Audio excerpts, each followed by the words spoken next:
Natomiast Dorian ma dużo więcej walk stoczonych, ponieważ aż 6, czyli 2 razy więcej niż Olaf. To, o czym wspominałem już wcześniej w studiu, wysoki mańkut, czyli ktoś, z kim wydaje mi się najciężej jest w stójce walczyć. Już widzimy ładne, długie lewe. Tutaj czymś, co powinien cały czas Dorian Wawrzysiak robić, to uciekać od tej mocniejszej ręki Olafa i zachodzić go cały czas w lewą stronę. I to, co Patryk Żydek zawsze mówi na treningach, na mańkuta kopać prawego haja bezpośredniego. Znowu element, nieodzowny element walki MMA, zapasy przy siatce, próba kończenia ze strony Olafa. Tak, mamy podpiętą kimurę, natomiast wydaje mi się, że jest jeszcze dość bezpiecznie. Niczym Kazushi Sakuraba za czasów Pride'a.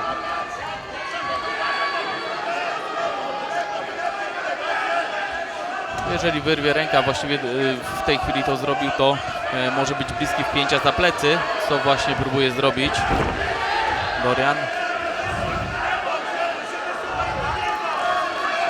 Nie ma wpiętych tak zwanych haków, także jeszcze ta pozycja nie jest na tyle niebezpieczna dla Olafa, żeby mogło się coś z niej stać, aczkolwiek musi na pewno uważać. Bardzo przytomne zachowanie Olafa.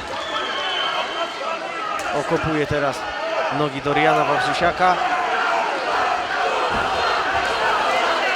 Ładna próba lewego high kicka i wracamy do stójki.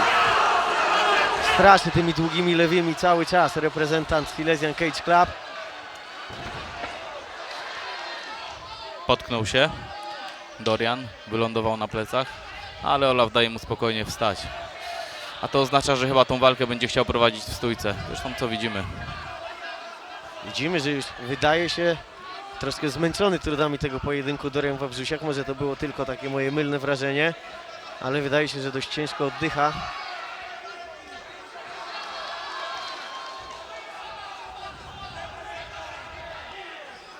Ładne te ciosy z tylnej ręki bije Olaf, wydłuża. Oj, uwaga, wskoczył do balachy, ale łokieć jest Łokieć już poza linią bioder. dokładnie tak, więc raczej nie powinno się z tego nic wydarzyć. Dokładnie tak. W fatalnej sytuacji znalazł się teraz Dorian i Olaf zasypuje Początek go. końca, Tak jest. mocny ground and pound. Cezary Wojciechowski nie miał nic innego, nie miał powodów do tego, żeby nie przerywać tej walki. Słusznie wskoczył między dwóch zawodników i zakończył walkę.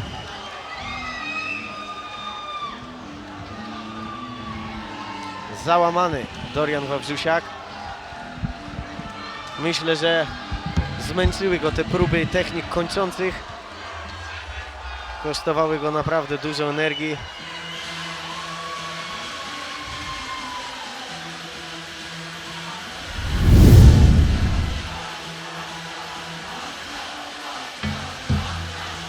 Widzimy na powtórce tą próbę wpięcia za plecy.